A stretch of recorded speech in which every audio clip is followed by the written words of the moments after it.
É isso aí, pessoal. Quando você estuda o ICMS, você fica de olho assim, tem algumas características importantes no ICMS que caem na prova de legislação e na idade fazem parte aí da matéria de direito tributário. Seria a classificação do tributo, classificação do imposto.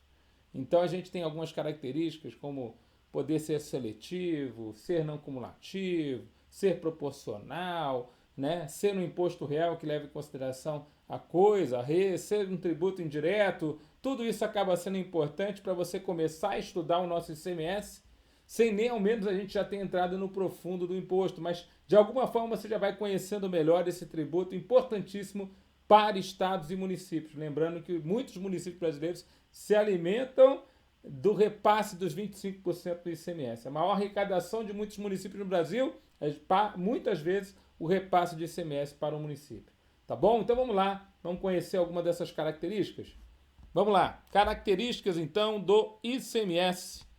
Um breve histórico. Primeira coisa, o nosso ICMS, né, ele vem do antigo ICM, a partir de 1º de 3 de 1989, foi o ICM, então, alterado para o Imposto sobre Operações Relativas à Circulação de Mercadorias e à Prestação de Serviço de Transporte de Natureza Intermunicipal, Interestadual, Intermunicipal de Comunicação de qualquer natureza, o ICMS, tudo conforme o artigo 155, inciso 1, a linha B da Constituição Brasileira de 88, na sua redação original, a partir da vigência da Emenda Constitucional 3, 17 de 3 de 93, consta então o artigo 155, inciso 2 da Constituição Brasileira de 88. Então, na idade, nós tínhamos antes do ICMS o antigo ICM. Veja que a parte do S, que é a parte de serviços, ainda não estava incorporada ao ICM, né? Então, a parte do serviço só entrou depois com o advento da Constituição de 88,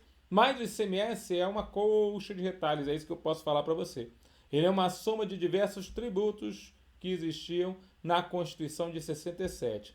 Veja na telinha quais são esses tributos. Então, o ICMS, né, na Constituição de 67, ele era chamado de ICM, Imposto sobre a Circulação de Mercadorias, e a ele foi juntado o Imposto Único sobre Minerais do País, Imposto Federal, o IUM, Imposto sobre Serviços de Comunicações de Natureza Interestadual e Intermunicipal, Imposto Único sobre Lubrificantes Líquidos e Combustíveis Líquidos e Gasosos, né? O IULCLG. Né? Então era também um outro imposto sobre combustíveis e lubrificantes líquidos e gasosos, também federal. Imposto sobre Serviço de Transporte de Natureza Interestadual e Intermunicipal. Então, os serviços de comunicação e serviços de transporte foram colocados aqui. Imposto Único sobre Energia Elétrica, o IEE, que às vezes você vai estudar algum concurso da área fiscal e lá no Código Tributário do Estado ainda está lá o IEE como tributo estadual, mas ele não existe mais. Todos eles deixaram de existir, mas foram colocados, foram acrescentados na estrutura do nosso ICMS. Então a gente pode dizer que o ICMS hoje é uma junção de diversos tributos. Por isso que nós temos tantos fatos geradores, por isso que nós temos tantas diferenças de tributação. Nós temos tributação sobre mercadoria, nós temos tributação sobre serviço, nós temos tributação sobre petróleo e derivados, sobre energia elétrica, sobre serviço de comunicações, sobre prestação de serviço de transporte, porque a junção foi sendo colocado mais fatos geradores dentro do ICMS e às vezes o aluno nem sabia. Não, eu nem sabia que era assim, professor. Mas agora você já está sabendo, né? Bom, vamos para as principais características. Além dele ser essa coxa de retalhos, como que são as características que regem o ICMS? O nosso tributo é um tributo multifásico, ou seja, ele incide sobre cada fase da circulação econômica de uma mercadoria.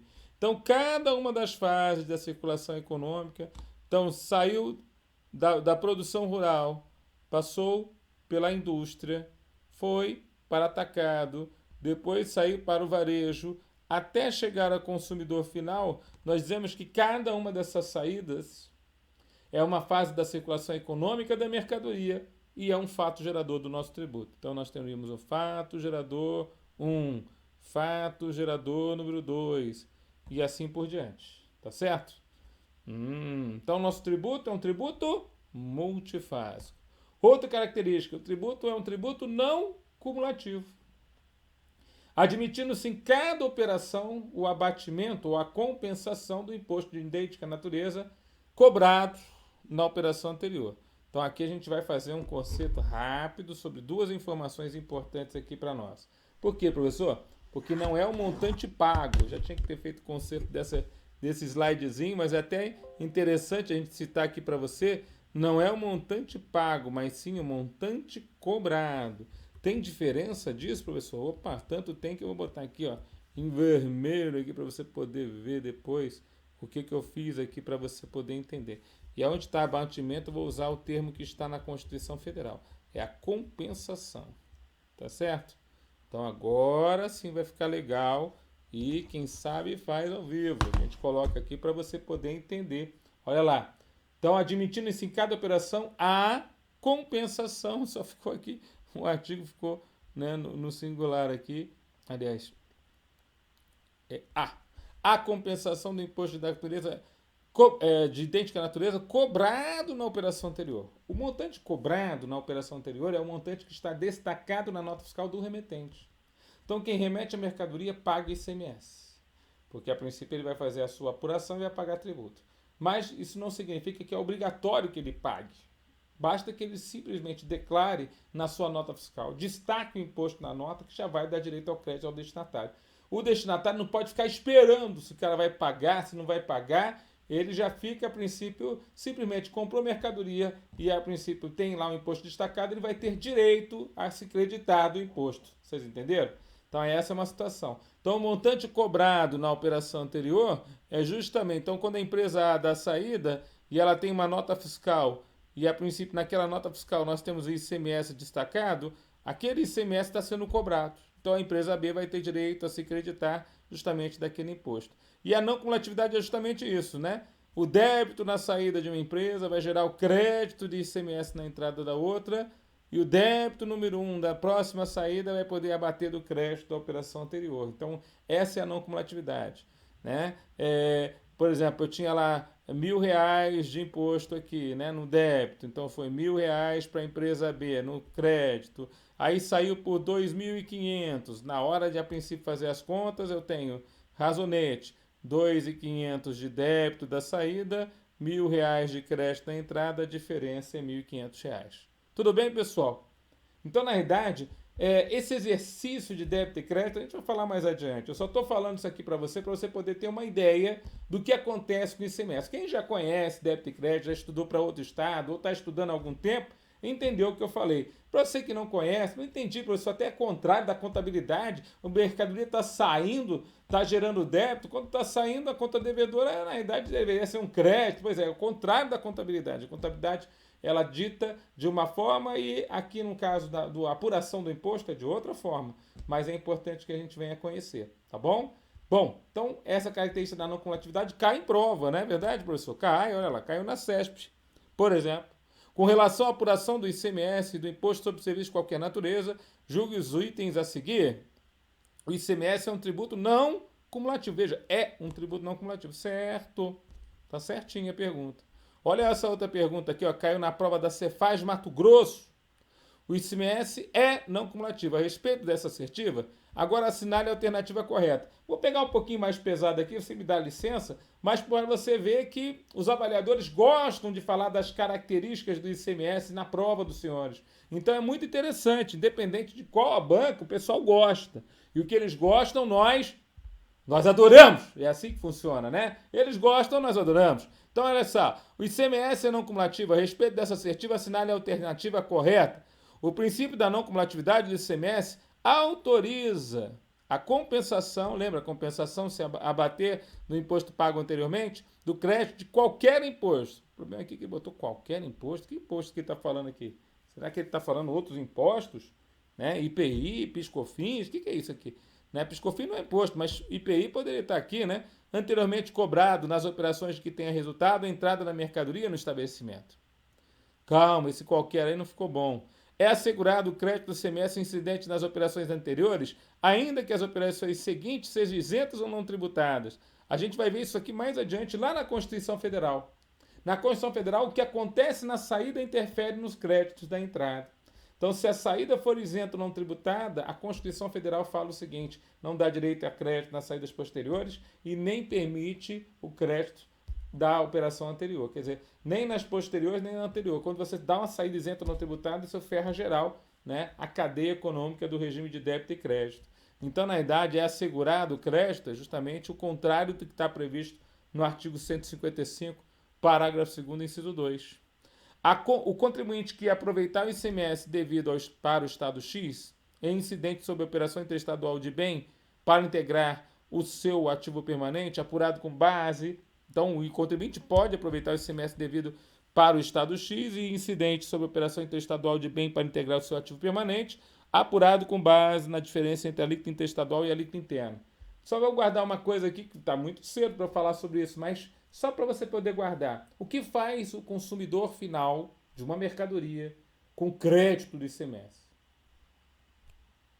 Perguntarei de novo, olhando nos seus olhinhos. O que faz o consumidor final, né, da mercadoria com crédito do ICMS? Professor, ele não faz nada. Por quê? Consumidor final tem que pagar tudão, não tem que se creditar de nada. Vou falar de novo. Consumidor final tem que pagar tudão. Não tem que se creditar. Então, quando ele fala, você é o consumidor final, trazendo a mercadoria do outro estado, você vai poder se creditar. Não tem nada de crédito aqui não, meu querido. Se é o consumidor final, não tem que falar de crédito aqui para nada. A letra D. Se a mercadoria entrou no estabelecimento, mediante uma operação tributada pelo ICMS, e foi objeto de saída com uma base de cálculo reduzida, que é uma isenção parcial, então ele sofreu o que nós chamamos aqui uma isenção parcial, né? Uma base de cálculo, né, com isenção parcial. A lei estadual pertinente exige o estorno do crédito do ICMS anteriormente cobrado na mesma proporção da redução. Então, como é que funciona a situação? Exatamente. Então, se a saída se der com redução de menos 40%, aí o crédito na entrada também deve ser reduzido do mesmo valor. Então, se é menos 40% na saída, é menos 40% na entrada. Opa, é uma regra que a gente chama regra do teto. O que acontece na saída interfere na entrada. Então, se a saída for com redução de base de cálculo, a mesma proporção que você vai reduzir a base de cálculo na saída é a proporção que você vai reduzir o direito a crédito na entrada. Tudo bem? Letra E. Tratando-se do princípio constitucionalmente assegurado, a lei estadual, seja aqui do Mato Grosso ou de qualquer estado, não impõe qualquer restrição temporal à compensação do ICMS anteriormente cobrado nas operações de entrada de mercadoria do estabelecimento. Tome cuidado, né? O artigo 24 da Lei Candir, para todos os estados, fala que o tempo para se creditar do imposto, porventura cobrado em operação anterior, é 5 anos. Esse negócio de não ter restrição temporal, isso não existe, né? Aliás, nem o direito aqui não é ad eterno, não. Tem um tempo para você poder se aproveitar desse direito. E o tempo é 5 anos.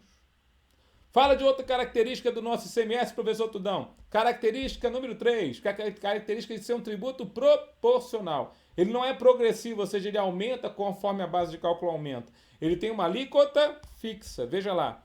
Possui uma alíquota fixa e invariável, quando estabelecido em porcentagem única, incidente sobre o valor da matéria tributável, crescendo o valor do imposto apenas quando o valor básico para o cálculo sofra crescimento. Então, ele é uma porcentagem, né?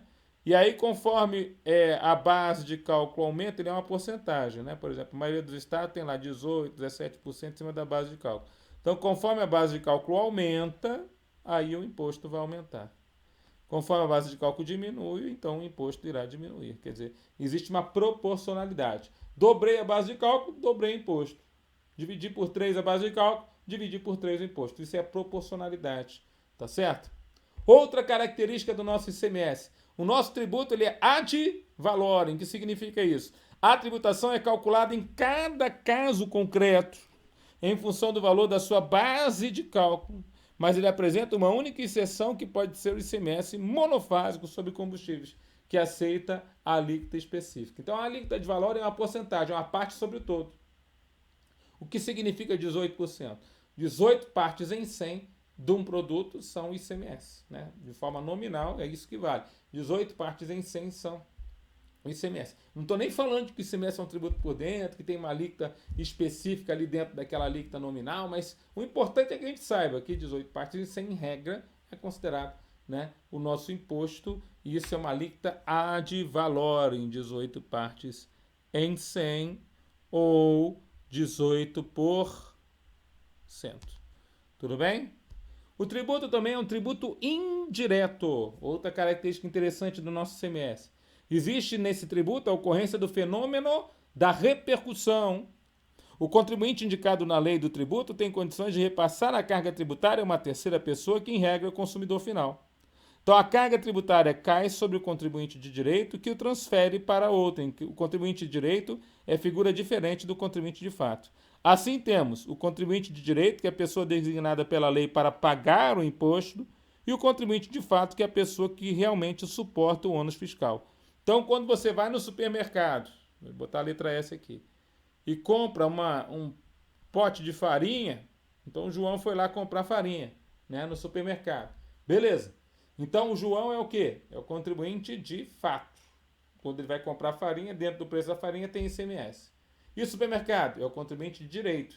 É aquele que o fisco estadual vai lá fiscalizar para poder verificar se houve ou não recolhimento do ICMS naquela situação. Há uma repercussão, o fenômeno da repercussão. Você tem um efeito que repercute no outro, ou seja, o contribuinte de direito repassa o ônus ao contribuinte de fato, né? Então, no ICMS, nós temos esse repasse do ônus. Isso cai em prova, né, professor? Sim, eles gostam desse tipo de perguntinha na prova. Olha lá. CESP, Sebrasp, de novo, Prefeitura de Boa Vista, Roraima, auditor fiscal do município, acerca da limitação ao poder de tributar, julgue o item seguinte.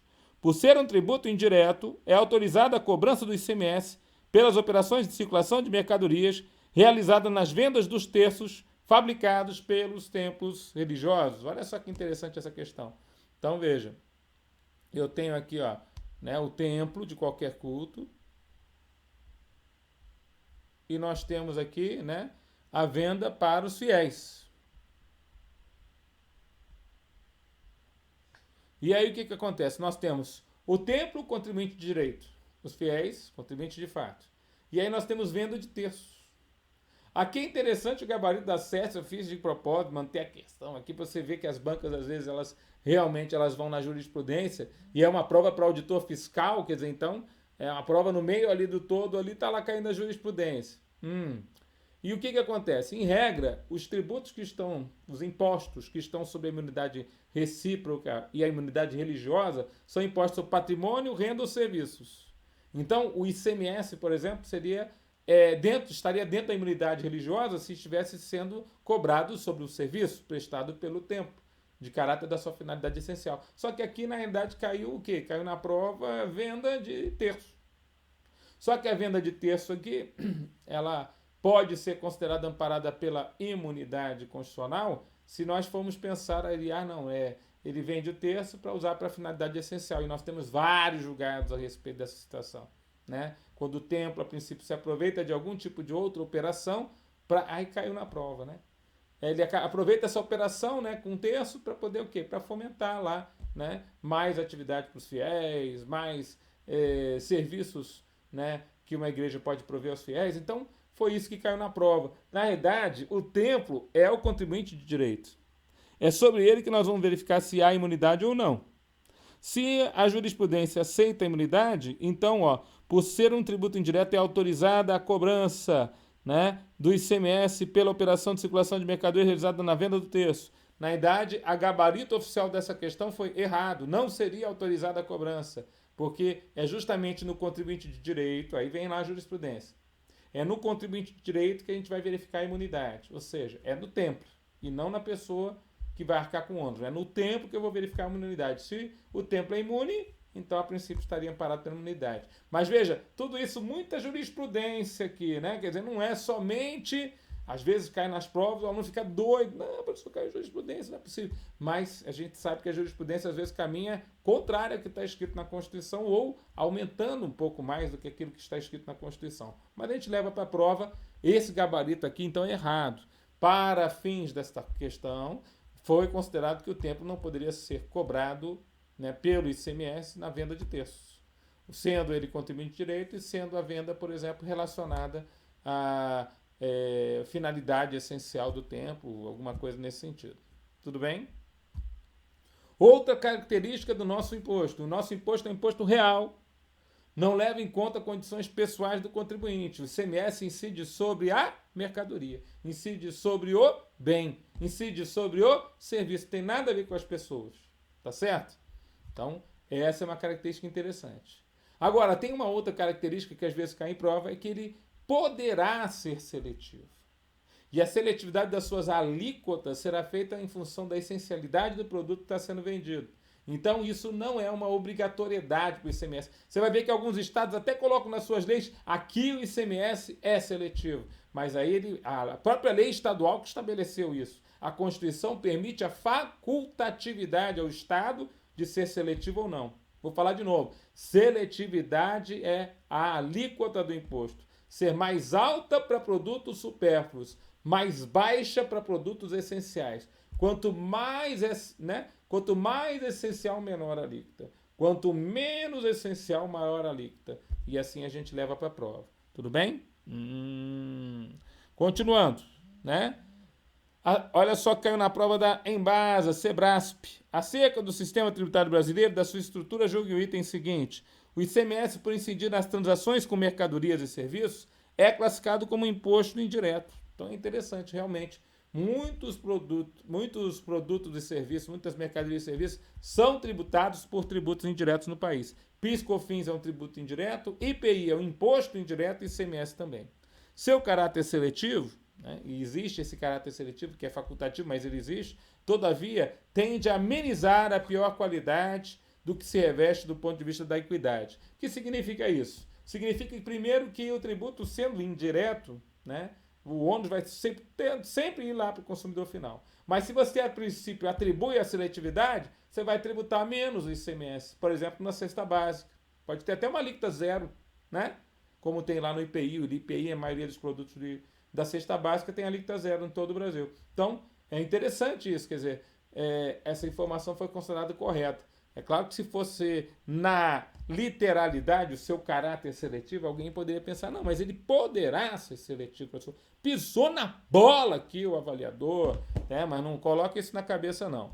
Regressividade. O que acontece? Nosso tributo, o ICMS, também é um tributo regressivo. São cobrados em porcentagens iguais sobre os contribuintes, não leva em conta a capacidade econômica daquele que suportará o ônus fiscal. Isso torna esse tributo regressivo, ou seja, contribuir com menor condição econômica acaba pagando proporcionalmente maior parcela de tributos sobre as suas rendas. Entre os tributos, o ICMS, o IPI e a PIS/COFINS são exemplos de tributos regressivos. Simultaneamente, também são classificados como tributos indiretos. Atualmente, no Brasil, a grande maioria dos tributos é de natureza regressiva, o que implica enorme injustiça social. Ricos pagam proporcionalmente à renda bem menos tributos do que a população mais pobre. Olha, eu deixei essa informação toda porque muitas vezes cai lá na parte do direito financeiro a característica da regressividade que está sobre o ICMS. E é verdade o que ele falou aí, né? O rico e o pobre vão comprar pão na padaria, mas todos os dois pagam a alíquota de 18%. Então, na verdade, para o pobre, 18% em cima do pão é muito mais, né? Fica muito mais tributado do que para o rico 18% em cima do pão. Quer dizer, o pão é um produto barato, mas o pobre acaba comendo bastante pão, porque a princípio ele precisa, não tem para onde correr. O rico come um pouquinho de pão só, porque tem que emagrecer, e no final das contas a carga tributária recai sobre o pobre muito mais do que sobre o rico. Esse é um tributo que tem característica regressiva.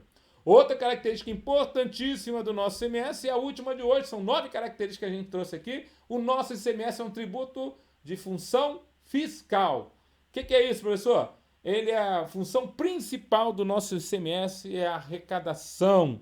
É o tributo mais importante dos estados e para muitos municípios é a maior fonte de arrecadação por causa do seu repasse, porque 25% do ICMS vai para os municípios. Então, na verdade, guarda isso. O ICMS é um tributo extremamente fiscal. Pode ter alguma característica extra fiscal para o ICMS, professor? Às vezes, lá no Fundo de Erradicação e Combate à Pobreza, você criar uma situação de criar um aumento de alíquota por causa de uma determinada situação para a erradicação da pobreza, é uma função interventiva do ICMS. Mas isso é exceção. A regra geral, ele é fiscal. Tá bom? Encerramos esse bloco. Fiquem com Deus, bons estudos e até a próxima. Conhecendo mais a respeito do ICMS. Tudão para você. Até mais.